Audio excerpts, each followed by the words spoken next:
Zika found in saliva and urine, warns the propagandists at the BRICS Post. U.S. athletes should consider skipping Rio if they fear Zika, chides Rothschild's Reuters. Zika prompts urgent debate about abortion in Latin America, rejoices the Washington Post.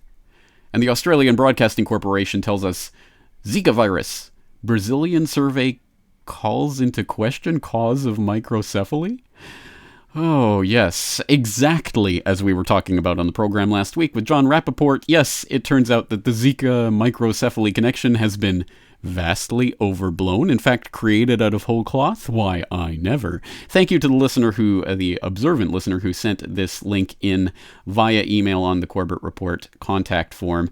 And yes, this relates to Dr. Sandra Matos, a pediatric cardiologist in Brazil who has a handy-dandy database coming from the 100,000 newborns that she's treated over the last few years for congenital heart disease in the Brazilian state of Paraíba.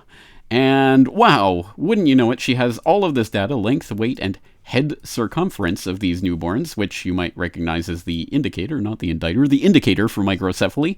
And with that knowledge, what did she find? They were expecting to find 3 to 4 cases a year of microcephaly, but what they actually found was that between 2 to 8% of the babies in this database would fall into the criteria of microcephaly. That translates into 2,000 to 4,000 babies per year in this one state alone, i.e. 1,000 times more than they were expecting.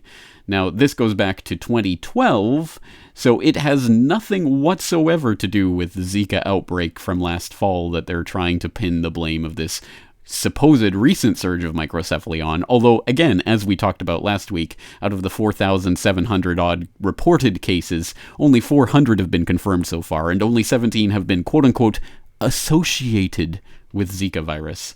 So there's a whole lot of smoke going on with a whole little fire.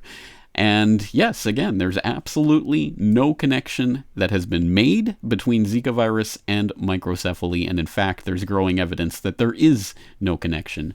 And for more elaboration on this, I will once again direct you to John Rappaport's blog. You might have seen his latest post, Who Launched the Fake Epidemic story in Brazil, talking about the World Health Organization. He does a good job of breaking down their actual press release on their emergency committee meeting that they held late last month, and he goes through it and deciphers the wording, the associated with. Zika has been associated with a steep increase in the birth of babies with abnormally small heads, although an actual connection has not been established, but close enough.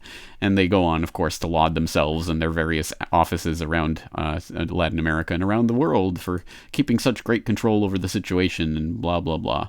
So, yes, the WHO only has the hammer of being able to declare a pandemic, and lo and behold, every time that there's any chance for them to do so, whether it's swine flu or Ebola or now Zika, they will do so, and they will come down with their hammer on mosquitoes. So we've seen, of course, the Brazilian army going to house in their valiant fight against these mosquitoes.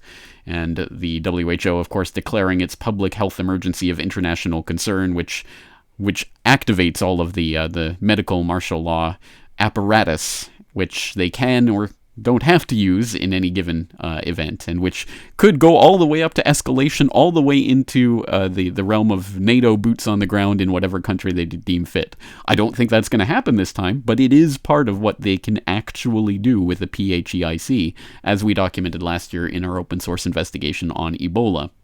And now the next shoe is dropping. We have the CDC now activating their highest emergency operations level.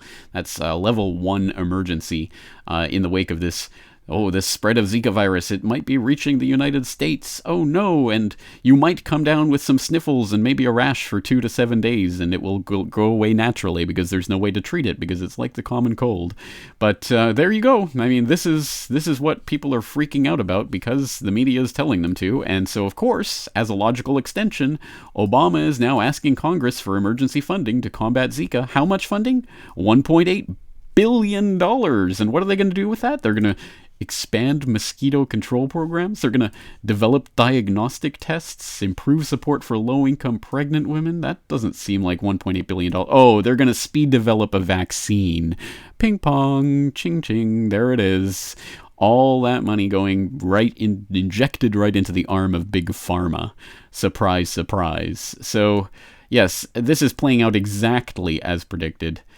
Absolutely no surprise there. And so people, I hope no one in my audience is freaking out about this, but if you do know anyone who is freaking out, perhaps you can direct them to some of these resources, which, of course, I will link up in the show notes for today's episode. Thank you to the observant listener who sent this article in from the ABC, and another listener who sent in a good take on this $1.8 billion of funding that they're throwing at this right now. Compare that to the $3 million that the 9/11 Commission was initially funded with, i.e. 1/500th the amount of money that they're now throwing at this non-existent pandemic that's not going to kill anybody. They're throwing 500 times more money around than they did at the 9/11 Commission. But don't worry, of course, they did ultimately give another $9 million to the 9/11 Commission. So it ended up with $12 million. Wow. To investigate, the biggest attack in U.S. soil, blah, blah, blah. Of course, we know why that is. We know that the people who were complicit in those attacks don't want to fund the investigation into them. But this is just a good way of snapping people back to reality, that you're spending $1.8 billion on a virus that has been connected to nothing and shown to kill no one. And, and it's, of course, all going to go straight to Big Pharma so that they can develop their vaccines at taxpayer expense and then sell them to the government at their own profit. Corporate crony capitalism, fascism, whatever you want to call it, at work. And again, nothing surprising, but once again, please don't freak out about this. And don't freak out about the fact that I'm covering this again. I am not planning to make this into the All Zika All the Time channel. In fact, I don't plan on covering Zika again unless there is some dramatic dynamic change in the situation. But I just wanted to follow up with what we were talking about last week and show what is going on. On that note, I think that's going to do it for today. I'm James Corbett, CorbettReport.com.